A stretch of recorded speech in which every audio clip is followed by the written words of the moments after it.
Good afternoon. If you're expecting Richard Coleman here, he's not, I'm afraid. You have to make do with me. I'm not a scientist, but I have been involved with citizen science for about 3 decades. I'm actually an economist and investment banker by training. And what I wanted to talk to you this afternoon about is ways that we believe we can utilise citizen science to create pathways and connectivities with reef restoration efforts. And I think it's interesting from Karen's presentation just a second ago that if we're talking about citizen science and citizen scientists, we're often looking at people who can operate right the way across that participation spectrum that Karen identified, all the way from informing to actually doing. And I want to do that by looking at 3 very brief case studies that we've kind of looked at things that we're doing with Reef Check Australia that allow us, or at least we think offer opportunities for pathways with reef restoration. So before I do that, just a very quick bit about what Reef Check is. We basically use citizen science, trained volunteers, primarily on scuba, although more recently we've started doing quite a lot on snorkel as well, who are using a globally recognised and globally standardised protocol to monitor reef health. We've adapted that and actually expanded it somewhat for the Australian ecosystem. Over the 17 years that we've been involved in Australia, we've trained just about 900 citizen scientists, again predominantly on scuba. In originally the Great Barrier Reef, that's where we started. We now operate not only on the GBR, but quite extensively in South East Queensland, Sunny Coast, Moreton Bay, and we've also recently started a collaborative effort over in Ningaloo Reef in WA. So we have essentially a science-based beginning with trained volunteers collecting data. We also do a lot of work on connecting with communities, informing communities. That is done through a whole variety of platforms, things such as attendance at music festivals or 101 reef talks or presentation of films, that kind of thing, and I'll talk more. One of our case studies revolves around that. And the obvious end goal is to bring that together to create positive social and environmental outcomes. The first of the case studies I wanted to talk, I've just seen it down here as well, that's handy. The first of the case studies I wanted to talk about was essentially using the citizen scientists that we currently have trained in adaptive ways to use the skills and the enthusiasm that they have for adaptive applications. What we initially train our volunteers and our citizen scientists to do is essentially a line transect, monitoring predominantly substrate, a number of keystone benthic invertebrates, as well as impacts such as disease and bleaching and rubbish and coral damage, that kind of thing. That allows us to create long-term data, and on many of our reefs, particularly on the GBR now, we have data going back 15, 16, 17 years.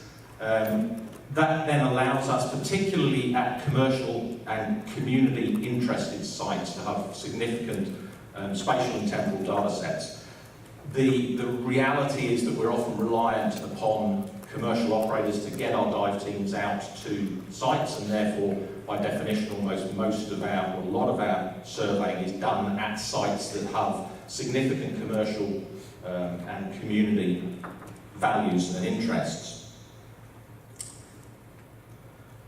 That's what we traditionally train our volunteers to do. However, as far as reef restoration projects is concerned, certainly moving forward, I think it's important that we acknowledge that that can be adapted. We can use trained citizen scientists in adaptive ways to get different data sets and different outcomes. And 3 examples that we're currently involved in, working with UQ and the NRM down there, we've been collecting, our volunteers have been collecting reef habitat data for mapping in the inshore Moreton Bay area. We've recently started collecting geotagged or georeferenced photos on some of our sites in the Ningaloo Reef area, and that certainly could be rolled out into other sites on the GBR or South East Queensland, which would obviously add another layer of data and information. We can also adapt what we do underwater to target data that people particularly need. And a good example of that is a project that we were recently involved with Tangaroa Blue down in the Gold Coast, our divers have noticed significant amounts of underwater debris. We teamed up with Tangaroa Blue, our divers collecting data, underwater data, on what the actual debris issues were, provided that data to Tangaroa Blue, who could then take action on a targeted source reduction basis. Our second case study relates to this idea of community involvement and community consultation and communication, and it's our Reef Ambassador program. We've been doing this for about 2.5 to 3 years. We currently have just under 90 Reef Ambassadors trained up. In fact, I'm sure many of you will have heard our youngest Reef Ambassador who spoke at the Young Adults workshop on the first day. We have those now based in 3 areas, Townsville, Brisbane and the Sunny Coast. We've heard a lot of talk at this symposium, and certainly today, about the need to connect with the community, to have buy-in from community, the social license to operate, all of that kind of thing. The Reef Ambassadors program is one area where we believe there's a real pathway there to actually start informing the community about reef restoration efforts. So our Reef Ambassadors go through essentially a very similar process to our volunteer divers, our citizen scientists, in terms of training on reef ecology, identification, the use and understanding of citizen science data. We provide them with training on communication techniques. We provide them with issues around personal sustainability, so using reusable coffee cups, all that kind of thing. And also help with planning and organising events, either standalone events or collaborative events with other groups. The idea being, obviously, we then have activities around community events such as music festivals or film showings, or Reef 101 talks, which we've been doing quite extensively with a good deal of success, which obviously hopefully leads to a more engaged and informed community. And the important part about this is that there's a very strong feedback loop from all of that. So what our ambassadors are speaking to, when our ambassadors are speaking to the community, they're finding out what it is that people are talking about, what people want to talk about, what they don't understand, what they do understand, and that is being fed back to us and fed into the training process for the Reef Ambassadors so that they can then go out. And obviously reef restoration is going to become one of those issues. We're going to hear people talking about reef restoration, and the Reef Ambassadors program will allow us to educate our Reef Ambassadors who can then go out and act as ambassadors for reef restoration processes. Our final case study relates to such a reef restoration project. I know we've got Paul here. This is a Reef Ecologic program that Reef Check are involved in. We can utilise our citizen science, as I've said, in adaptive ways. So whilst we train them to do our standard line transect surveys, there's no reason why we can't utilise that or other monitoring technologies or protocols to assist with specific restoration projects. So the one I'm going to talk about was the macroalgae sargassum removal program, which I think is ongoing at some sites on Magnetic Island. It provides a pathway for direct engagement. Volunteers or other citizen scientists can get involved in actually underwater removing algae. We can assist with augmenting available data, both pre and post the restoration effort. And we can provide some degree, at least, of an independent assessment and community sharing of that data and those outcomes. And I think, as we've heard from other speakers, that's really important, to accept that there is uncertainty and unknowingness about some of this, and the ability to get the community involved in actually monitoring and assessing some of this could really help to break down some of that uncertainty.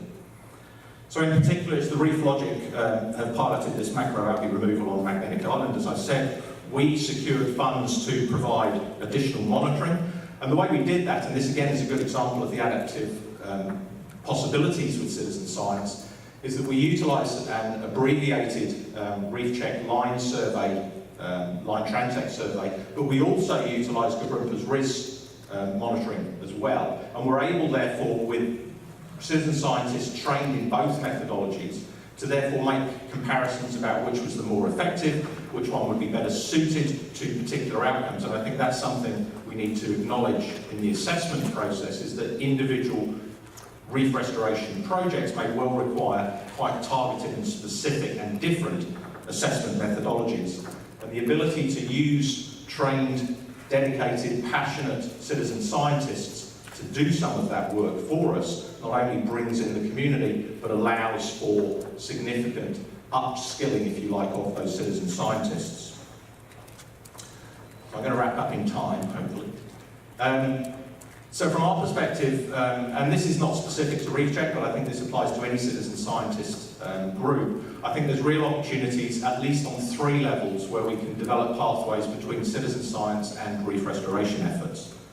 We can look at enhancing monitoring, and we can also look at adaptive methodologies for monitoring, which I think is really crucial if we're going to get people to trust what we're doing. We need to be able to show them that we understand what's happening. We've looked at what's happening before, and we've looked at what's happening after.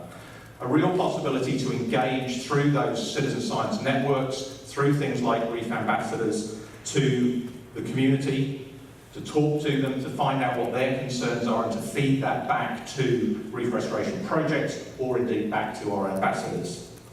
And thirdly, to collaborate. We have dedicated teams, and I'm sure other NGOs do, of passionate, trained people who love getting out and doing stuff. The ability for them to get involved in other things excites them. They want to do it. They're excited to be able to get in hands-on at that other end of the spectrum, not just informing and talking about it, but actually doing it.